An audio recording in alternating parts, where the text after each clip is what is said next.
Olá, pessoal, bem-vindos ao Expresso Consciência, o podcast onde a ciência, inovação e o mercado se encontram para transformar desafios em oportunidades. Eu sou a Liliane, sou engenheira, especialista em sustentabilidade e fundadora da Smart Cycle. E hoje é um dia muito especial porque é o lançamento do primeiro episódio. E para essa estreia, eu trouxe um convidado aqui que me surpreendeu de uma forma incrível, que é o Rogério Neves, do Mundo GOG. Ele é artista gráfico e criador do GOG Escola, que é um canal de animações didáticas aqui dentro do YouTube. Ele fez um vídeo sensacional sobre o processo PetroSix e ele usou como base nada mais do que a minha tese de mestrado. E essa foi a história, né, que nos uniu aqui. Então, Rogério, seja muito bem-vindo. Olá, Liane, olá a todos. É um prazer enorme, né, poder estar aqui. É o primeiro episódio, né, do Expresso Consciência. Muito bacana a proposta, a ideia, muito legal mesmo. E eu já te falei, tem gente que é fã de cantor, eu sou fã de cientista. Então, para mim é um prazer gigantesco estar aqui poder fazer essa troca de ideia com você. Eu imagino. Para quem está nos ouvindo, deixa eu contar um pouco, né, como é que tudo isso aconteceu. Um dia eu estava navegando no YouTube, e me deparei com um vídeo explicando o processo do PetroSic de uma forma extremamente visual, acessível. E para mim foi uma surpresa ver que o autor desse vídeo tinha usado o meu mestrado como uma referência, né? E quando me surgiu a ideia de fazer o podcast, eu lembrei desse vídeo no YouTube e resolvi entrar em contato com a página. E foi aí que o Rogério me respondeu. E nesse encontro virtual ele me fez várias perguntas sobre o processo Petrosix e compartilhou seu interesse também para os assuntos científicos. Então resolvi transformar esse bate-papo que a gente teve no offline, nesse podcast aqui de hoje. E aqui estamos, né, para compartilhar esse conhecimento com vocês. E aliás, se tiverem alguma dúvida, escreva aqui nos comentários e coloque também da cidade que vocês são. Eu quero saber que canto do Brasil ou do mundo, né? Vocês estão nos acompanhando aí. Rogério, uma coisa que me chamou a atenção no seu trabalho é como você transforma temas extremamente técnicos, né, em algo visual e acessível. Isso é essencial hoje em dia, né? A ciência muitas vezes fica presa em artigos acadêmicos, jargões, gráficos difíceis de interpretar, né? E com isso o conhecimento acaba não chegando ao público que realmente poderia se beneficiar dele. Mas quando a gente traduz esses conceitos, seja através do design, vídeos ou até mesmo podcasts, né, a gente consegue dar vida à informação e fazer com que ela gere um impacto real, né? E você fez isso de uma forma brilhante no processo Petrosix, viu? Eu agradeço muito. Então, assim, a proposta, né, o fundamento do nosso projeto aqui do GOG Escola é fazer uma aplicação da animação, das ferramentas de animação aplicadas à didática, né? Quando você estuda ciência, a ciência ela é movimento, a ciência ela é fluxo. Então, assim, a mídia que é tradicional usa gráficos, as imagens estáticas, e elas não conseguem representar, né, os processos, os fluxos, né? Então, assim, a animação ela encaixa perfeitamente, né, para fazer essa representação.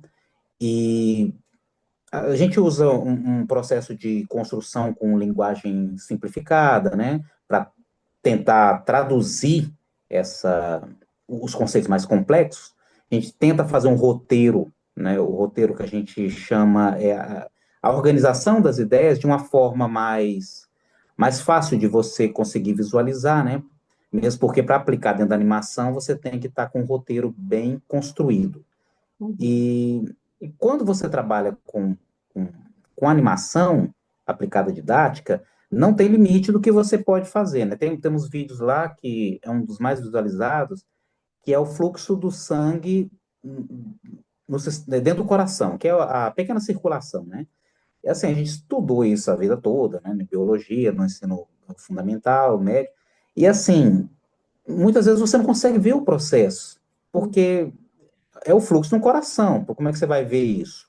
Então, assim, a representação gráfica animada permite você ver esse fluxo e a maioria pelo menos assim, dos nossos seguidores, eles ficam muito satisfeitos com a apresentação, porque realmente cria dentro da mente deles uma visualização do fluxo. Eles conseguem fazer aquela abstração, né, do que está acontecendo e acaba aprendendo melhor. Eles conseguem fazer a explicação, né, do processo, que é como se ele tivesse aprendido de uma forma mais simplificada.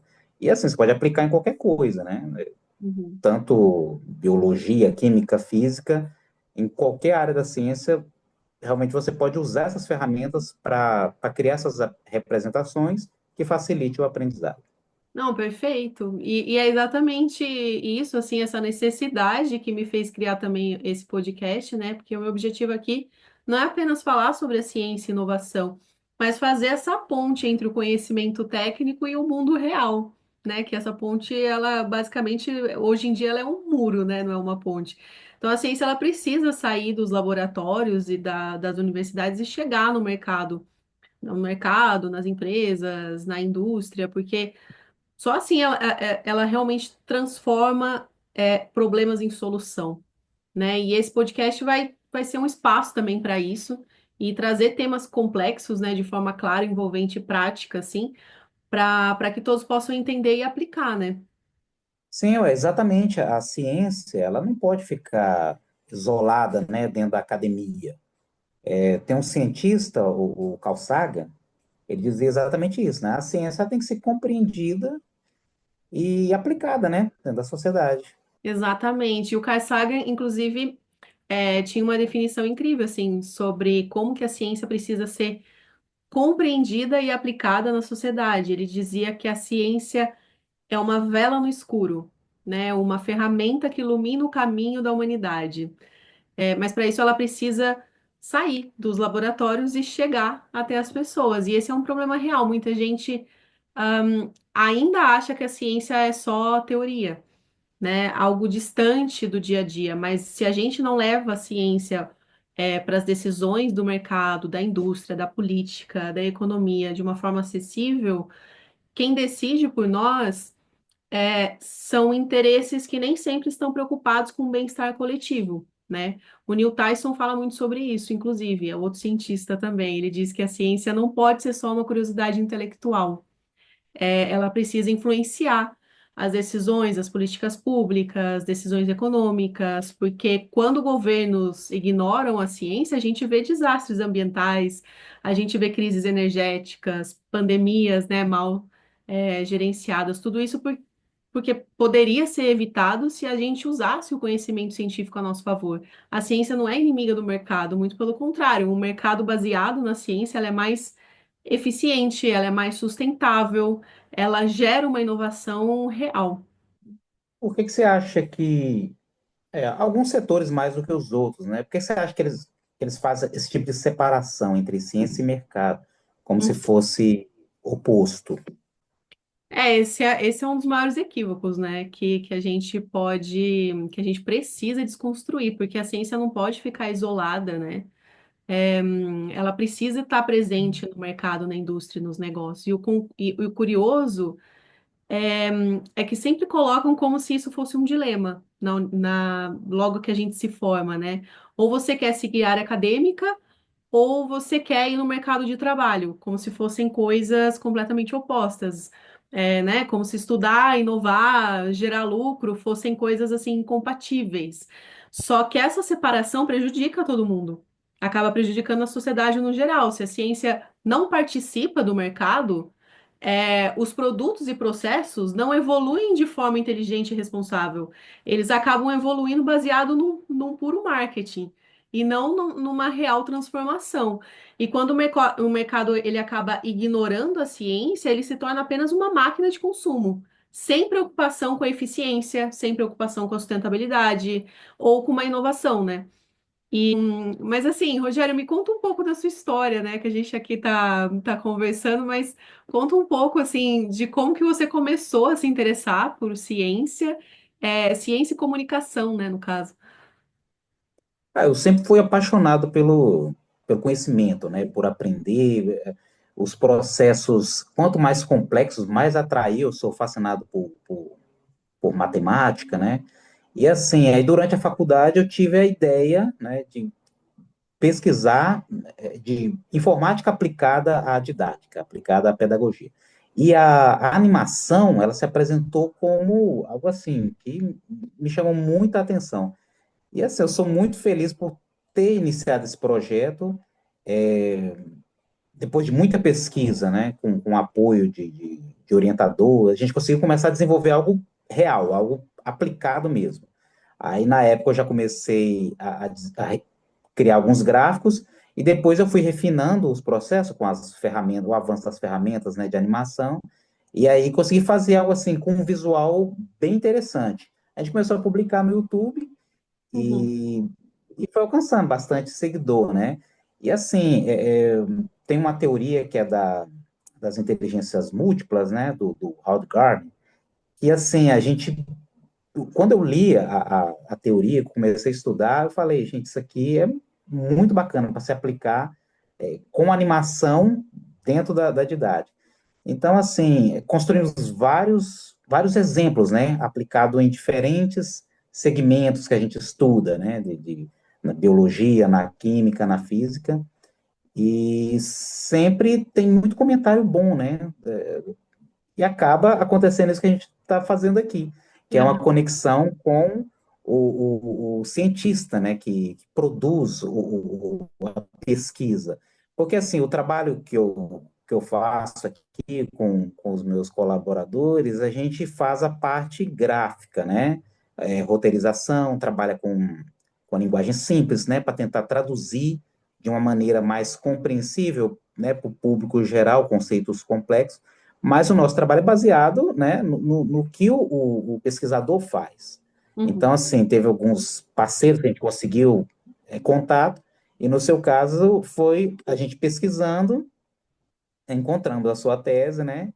E assim, na época eu estava fazendo uma animação sobre a destilação fracionada do petróleo. E quando eu vi que a sua tese trazia algo a mais, né? Que era o processo da Petrosix, que é o petróleo a partir da pedra, né? E Uhum. aí, quando eu vi aqui, eu falei, não, nós vamos ter que fazer mais um vídeo, porque isso aqui ficou muito bom, a gente tem que traduzir isso. Porque, na verdade, ela faz parte de uma jornada muito maior, assim. Eu sou engenheira ambiental de formação e eu já venho trabalhando com sustentabilidade há mais de 10 anos, mas no início da minha carreira eu percebi um padrão preocupante, assim, porque muitas empresas elas travavam a sustentabilidade como um problema a ser resolvido depois, né? Então, assim, era gestão de resíduos, gestão de água contaminada, ou seja, depois que já foi contaminado, depois que o resíduo já foi feito, né? Então, ao invés de prevenir a poluição, então a engenharia ambiental ela servia para resolver a poluição, mas não para prevenir. E eu trabalhava, né, numa consultoria ambiental já nessa época, e eu percebi que a gente perdia muito clientes assim para consultorias ambientais que eram da engenharia química, por exemplo. Então a gente estava constantemente apagando incêndio, mas sem entender o que realmente o causava, basicamente. Então, ao mesmo tempo assim, perder esses clientes para as consultorias e ficar apagando incêndio me fez questionar um pouco. Será que a gente não consegue ter a sustentabilidade desde o processo, desde o início, né? Foi aí que eu tive um estalo, assim. E se eu queria, assim, resolver a poluição na raiz, eu precisava entender como que ela é gerada, né, dentro das indústrias. Então, isso me fez lembrar também de uma frase que eu li, aquele livro, né, A Arte da Guerra, de Sun Tzu, e ele fala assim naquele livro, ele fala, se você conhece o inimigo e conhece bem a si mesmo, não precisa temer o resultado de 100 batalhas. Ou seja, para você combater o inimigo, você precisa conhecê-lo, né? E foi exatamente isso que eu fiz, assim, foi por esse motivo que eu fui para engenharia química. Eu me aprofundei na área da engenharia química no mestrado para entender os processos industriais e como que eles poderiam ser otimizados para reduzir impactos ambientais já desde o começo, né? Então foi assim que você chegou no tema da sua tese, né? Exatamente. E essa mentalidade que precisa levar para a transição energética também, eu acredito. Se a gente consegue desenvolver processos extremamente sofisticados e eficientes para extrair o petróleo ou o petróleo de xisto, por que não a gente consegue aplicar esse mesmo nível de excelência para tornar as energias renováveis viáveis e competitivas, sabe?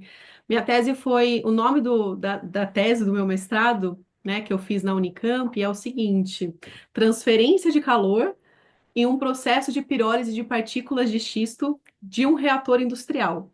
O nome é longo, mas assim, eu queria entender como que o calor se comportava nesse processo, porque eu sabia que a eficiência energética é um dos grandes desafios das indústrias. Então, foi aí que eu encontrei, né, essa oportunidade de trabalhar com a Petrosix, no processo Petrosix, que é uma patente brasileira da Petrobras, e que você explorou no vídeo, né? Entrou nessa história e foi o caso que eu estudei a fundo. Sim, não, o conteúdo da tese é muito bacana, é muito extenso, né? E assim, a gente tenta fazer para tentar traduzir, encaixar dentro de uma animação. A gente não consegue abordar tudo, né? Você que é especialista, que se aprofundou muito, explica para a gente assim, de um ponto mais técnico, né? Como é que é feito esse processo? O Petrosix é um processo de extração do óleo do xisto betuminoso, que é um material rico em querogênio, e que quando a gente submete a uma temperatura muito alta, no caso da pirólise, libera hidrocarbonetos que podem ser refinados em combustível. Então, aliás, tem uma coisa curiosa nisso, né? Sempre dizem que não dá para tirar óleo de pedra. Nesse caso, dá sim. O óleo de xisto, ele é basicamente o petróleo escondido dentro de uma rocha. Então, a diferença é que no caso do xisto, a gente precisa quebrar a estrutura da pedra com calor para liberar os hidrocarbonetos. E a diferença, né, o que diferencia o processo da Petrosix é que ele usa um reator de leito fixo, que é as partículas de xisto passam por um processo chamado pirólise, que nada mais é do que a degradação térmica da matéria orgânica na ausência de oxigênio, essa é a definição de pirólise, e isso é fundamental, porque evita a combustão direta e permite a extração controlada desse óleo. E foi aí que a minha pesquisa entrou. Como que o calor se comporta dentro desse reator? Parece uma pergunta simples, mas na prática, entender transferência de calor dentro de uma partícula de xisto é o que define a eficiência dessa extração, entendeu? Uhum. Não, você está falando, já está disparando um monte de gatilho aqui na minha mente, que eu preciso fazer uma animação disso. Mas então a questão do calor que é fundamental, né? Se ele não for bem distribuído dentro do reator, aí o rendimento cai, não é isso? Exatamente. No meu mestrado, foi desenvolvido um modelo matemático que descreve como que o calor se propaga dentro das partículas de xisto. Então, isso leva a algumas propriedades químicas, tipo o calor específico, condutividade térmica e o coeficiente de transferência de calor. E o grande desafio da pirólise de xisto é o gradiente térmico dentro dessas partículas. Se a temperatura for muito baixa, parte do querogênio não é convertida e o resultado é a menor extração do óleo. E se ela for muito alta, ocorre a decomposição térmica excessiva. Então, leva à formação de gases e resíduos indesejados. Então, ou seja, tem uma janela ideal de temperatura que precisa ser vista de uma forma bastante rigorosa e controlada para garantir a eficiência energética e a qualidade do produto final. Então, é aí que entra a visão científica, né?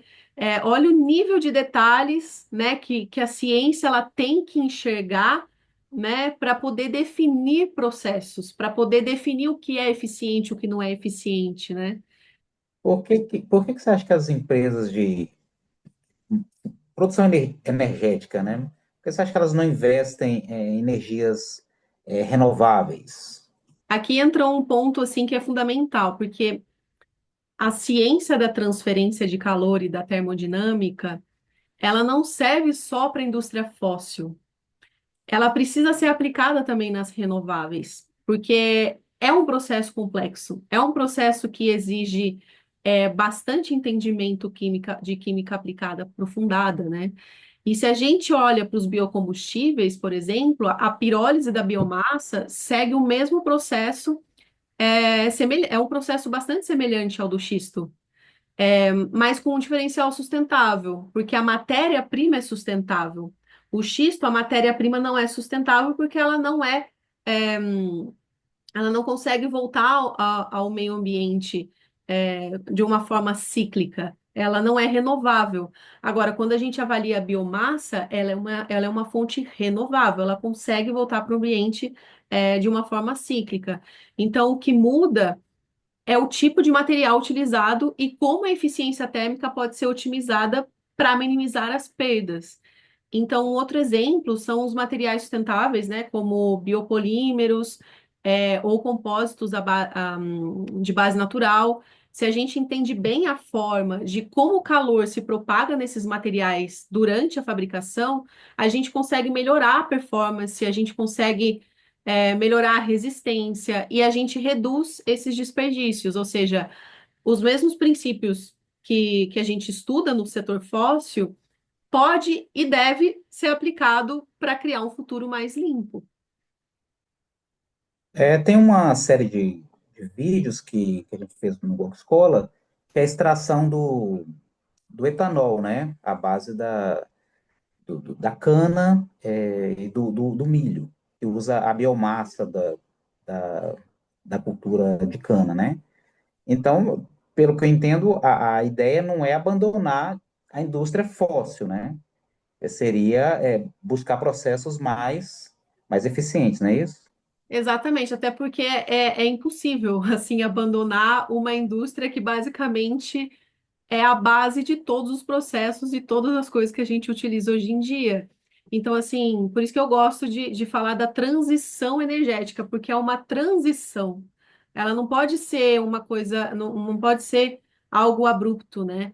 Então, ela não pode ser também feita de uma forma irresponsável. A gente precisa garantir que os novos processos sejam tão eficientes quanto os processos fósseis, mas sustentáveis desde a sua concepção. E aqui a gente tem um ponto muito importante que eu gosto sempre de reforçar, assim, que muita gente usa o termo energia limpa, né? E isso às vezes confunde as pessoas, porque as pessoas olham e falam assim: ah, mas a energia não é limpa.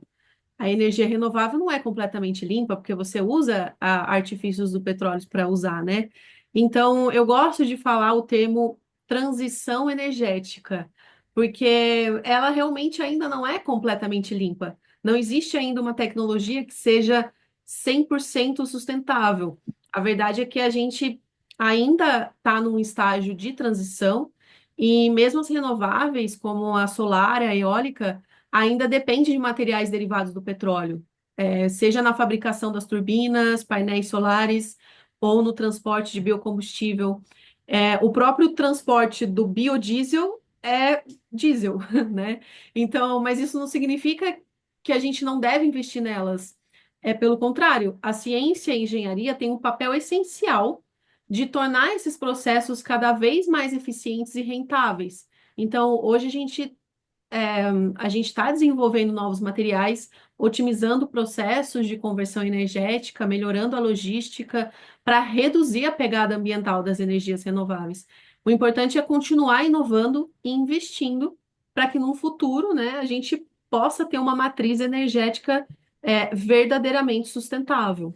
Muita gente não conhecia, não sabia que a Petrobras estava tão avançada, né, no desenvolvimento desse tipo de tecnologia, né, que é uma das poucos do planeta que funciona, né, que você consegue, assim, extrair com eficiência, né. E ele até acaba sendo um processo extremamente inovador, brasileiro, só que ele não teve tanta repercussão, talvez justamente por isso, sabe? Porque ele é um processo. O Brasil ele tem a segunda maior reserva de xisto do mundo. A primeira fica nos Estados Unidos. Então, assim, a gente fez um processo de patente, a Petrobras tem essa patente da extração do xisto. Então, e acabou que os Estados Unidos têm a patente do gás do xisto. Então, existe uma discrepância também, assim, geopolítica envolvida. E a gente fala pouco também sobre os impactos da indústria do petróleo, além de discussões mais óbvias, assim. Mas a transição energética, ela está em curso. Mas a gente precisa garantir que ela seja bem feita.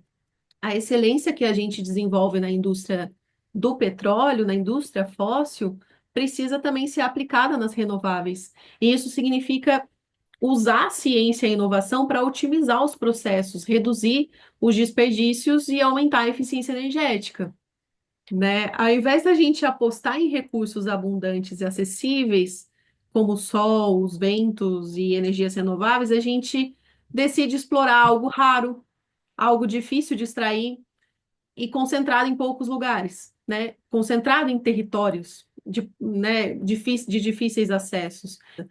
Mas agora a gente chegou num ponto de inflexão, que a tecnologia ela avançou de uma forma muito rápida e muito mais acessível. Agora a gente está numa era digital, não mais na era industrial, né? Na era do carvão, na era, enfim. A gente tem tecnologia e conhecimento suficiente para repensar o nosso sistema. Hoje em dia, com a inteligência artificial, biotecnologia, novas fontes de energia, a gente pode criar soluções mais eficientes, limpas e regenerativas. Então, a pergunta não é assim, dá para mudar. A pergunta é por que que ainda, né, não mudamos? Então, uma ideia, um conceito mais sustentável seria imitar a natureza no modelo mais, um sistema mais circular e menos linear, não é isso? Na natureza não existe desperdício. Então, se a gente consegue imitar a natureza, a gente tem recursos infinitos. Tudo funciona, em ciclos contínuos e regenerativos. Se a gente olha para o sistema que a gente criou com base no petróleo, eles são lineares. Então a gente extrai, a gente usa e joga fora. E tudo que a gente gera a partir dele não regenera. Então não é só a extração, é o que vem depois também. Por que que a gente gera tanto lixo? Porque a gente não consegue colocar isso de volta em ciclos, né? Então esse modelo ele gera mais lixo, mais poluição e mais desperdício, porque ele já começou daí. Então, se a gente olha para a natureza, tudo nela opera em ciclos fechados, né, e não linear. Então, a árvore solta folhas, que depois vira nutriente para o solo, que alimenta novas árvores e nada se perde. Então, o desafio agora é desenvolver tecnologias que imitem esse processo natural, já que a gente está, né, já que estamos falando de avanços como fotossíntese artificial, existe hoje em dia já, existe materiais biodegradáveis, e materiais 100% biodegradáveis que inclusive eu estudei na minha tese de doutorado também.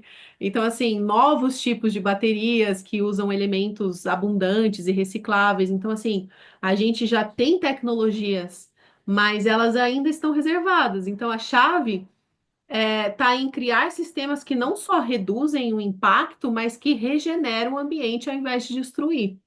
O conceito de sustentabilidade não é só plantar árvore, né? Não. Normalmente as pessoas associam, né, a árvore, né, como se... Normalmente as pessoas associam o meio ambiente à parte, né, pensa em meio ambiente e pensa no verde, em árvores, e o meio ambiente, na verdade, ele é tudo que a gente consome, ele é tudo que a gente vê, ele é tudo que a gente usa. O celular é meio ambiente, o computador é meio ambiente, né, tudo que a gente olha ao nosso redor, ele é meio ambiente. Então, muita gente acha que a sustentabilidade é mitigar impactos, e isso é só a fase inicial. Então, três pontos chaves assim que eu vejo de como define uma verdadeira sustentabilidade seria assim: primeiro, usar os recursos naturais de uma forma inteligente, né, em simbiose com os ecossistemas, criar ciclos fechados e regenerativos, assim, onde nada se desperdice, e desenvolver tecnologias que reinventem como produzimos e consumimos sem depender, dos recursos que são finitos. Então, a natureza, ela não precisa da gente. A natureza não precisa ser cuidada. A gente que precisa dela. Então, a gente precisa cuidar dela de uma forma que ela se regenere para que a gente continue tendo fontes, e recursos, é, em outras gerações também. E, enquanto a gente insiste em ver os recursos como escassos, a gente vai estar preso a um sistema que já está falido. Não, foi muito bom o papo aqui, eu adorei estar com essa conversa, o aprendizado é maravilhoso, né? É isso aí que você está propondo mesmo, tirar a ciência de dentro da academia e colocar aqui num ambiente né, plural, um ambiente para acesso de todos, né? Bom, pessoal, esse foi o nosso primeiro episódio do Expresso Consciência. Eu espero que essa conversa aqui com o Rogério tenha ajudado vocês a enxergar a ciência de um jeito diferente, mais acessível, mais visual e, acima de tudo, mais impactante também para o nosso futuro. O conhecimento técnico não pode, né, ficar preso em artigos científicos. Eu acho que esse é o recado que a gente queria passar aqui. E nem em reuniões fechadas de empresa, eu acho que ele precisa chegar no mercado, na indústria e nas decisões do dia a dia. E esse é o propósito aqui do Expresso Consciência, né? Transformar conhecimento em ação. E, Rogério, foi incrível esse papo. Você mostrou que comunicar a ciência de forma acessível pode ser tão transformador quanto a própria ciência. Eu agradeço. Convido a todos a conhecer o projeto, o Google Scholar, ver as animações, ver a animação Petro Six lá, e comentem lá se você acha que você acha da animação, né? Do uso da animação na didática, os efeitos que trazem. Eu que agradeço aí o convite, foi muito enriquecedor. Obrigada. E se você curtiu esse episódio, já se inscreve aqui no podcast para receber as novas atualizações e ativa a notificação e compartilha essa conversa com mais pessoas, né? Quanto mais pessoas tiverem acesso à ciência, mais rápido a gente consegue construir um futuro melhor e mais sustentável. Nos vemos no próximo episódio. Até lá.